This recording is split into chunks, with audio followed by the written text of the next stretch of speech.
LGBTQ at bayan.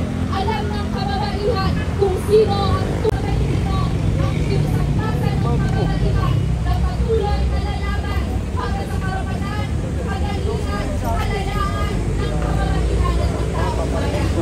Itong tunay na magseservisyo sa mga kababaihan at taong bayan.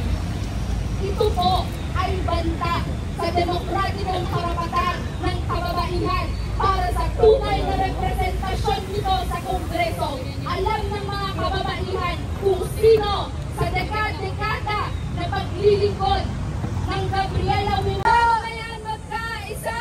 Kontra Bayan! Salamat mga kasama. Tuloy ang ating laban para sa babae, bata, LGBTQ at bayan. Mabuhay po kayong lahat.